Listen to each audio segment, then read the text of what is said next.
刘培元的英文教室啊，正确发音篇啊，从经典演说中练习正确发音啊。因为这边都从那个一个频道，我的一个频道经典演说中摘出来的。那我们这边只是练习发音啊，所以不讲意思啊，只是念啊发音。如果你对它的意思不了解，就去看我经典演说篇里面啊，这个看那个缩图就知道是奥巴马是在哪一篇啊。我们这里只念一下发音，我念的速度啊偏慢一点好了，偏慢一点。然后你听一下啊，你也可以跟着默念，反正像YouTube很方便啦，第一遍、第二遍你可以反复的听，反正也不多花1毛钱。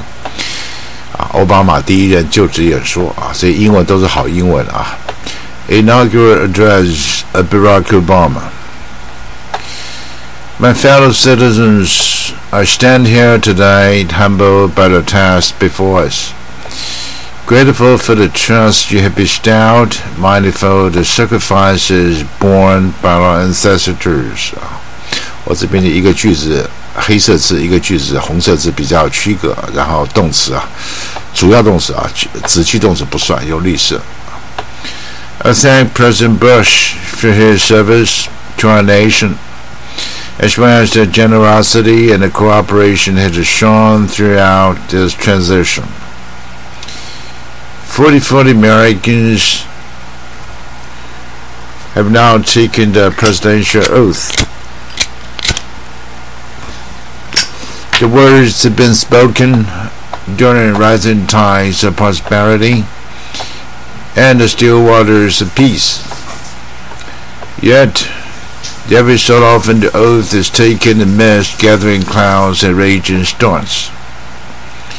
At those moments, America does carry on, not simply because of the skilled exertion of those in high office, but because we the people have remained faithful to the ideas of our forebears and true to our founding documents. So it has been, so it must be with their generation Americans.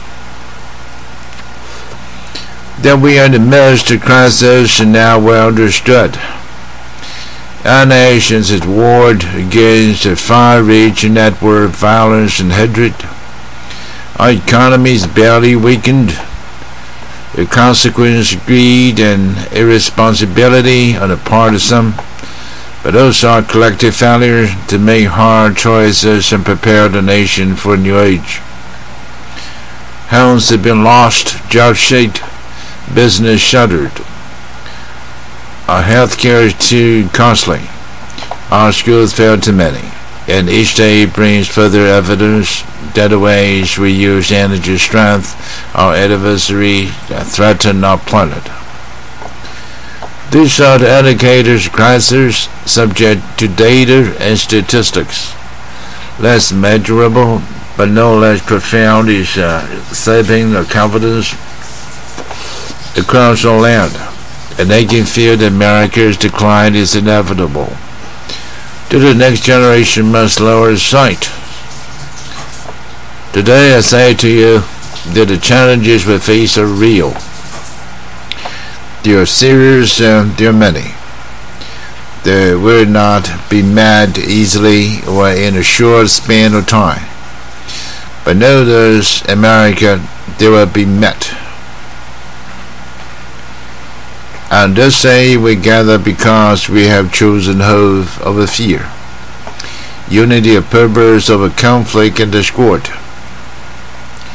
On this day we come to proclaim an end to the petty grievances and false promises, the recommendations and worn-out dogmas that for so far too long have strangled our politics.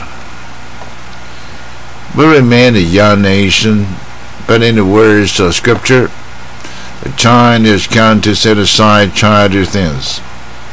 The time has come to reaffirm our enduring spirit, to choose a better history, to carry forward that precious gift, the noble ideal passed on from generation to generation, the God-given promise that all are equal, or are free and don't deserve a chance to pursue their major happiness. In reaffirming the greatness of a nation, we understand that greatness is never given. It must be earned. Our journey has never been one of shortcuts or settling for less. It has not been the path for the faint-hearted, but those who prefer leisure over work. We seek only the pleasures of riches and fame. Rather, it has been the rest-takers, the doers, the makers of things. Some celebrate, but more often men and women obscure in their labor, who have carried us up the long, rugged path towards prosperity and freedom.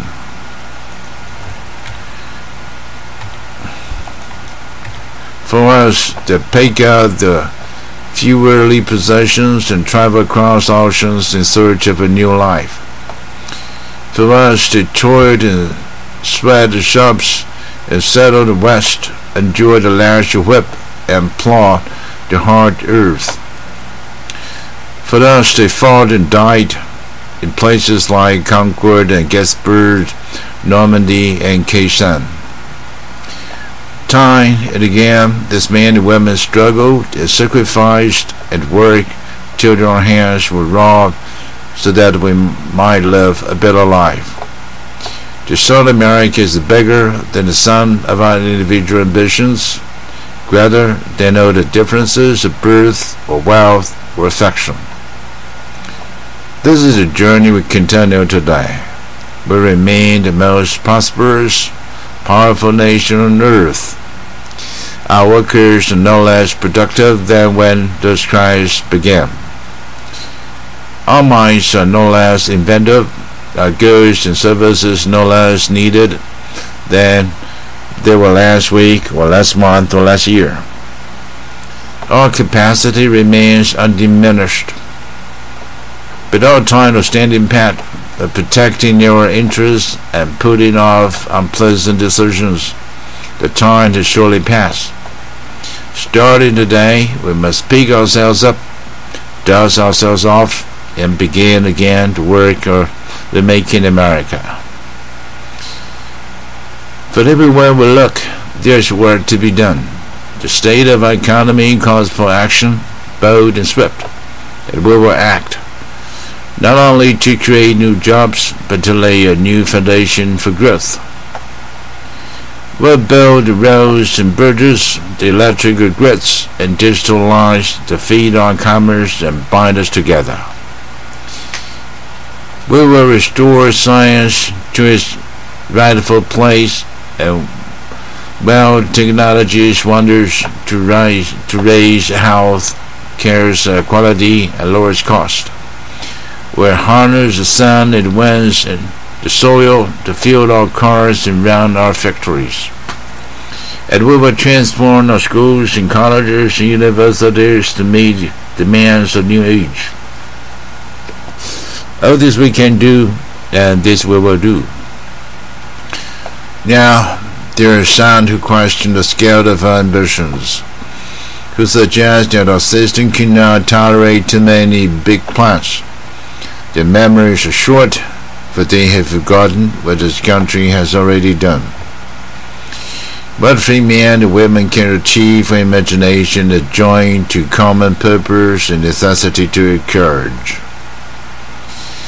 What the cynics fail to understand is that the ground has shifted beneath them, that the stark political arguments that have consumed us for so long no longer apply.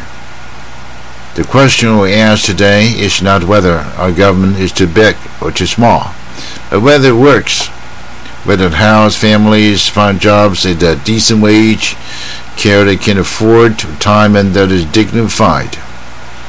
Where the answer is yes, we intend to move forward. Where the answer is no, progress will end. And those of us who manage the public dollars will be held to account. To spend wisely, reform bad habits, and do our business in the light of day. because only then can we restore the vital trust between people and their government.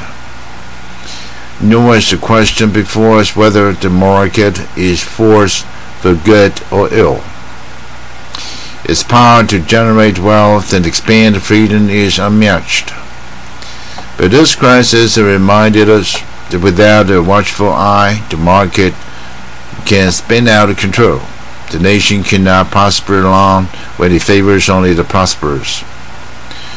The success of our economy is always dependent not just on the size of our gross domestic product, but on the reach of our prosperity, on the ability to extend opportunity to every willing heart, not out of charity, but because it is the surest route to our common good.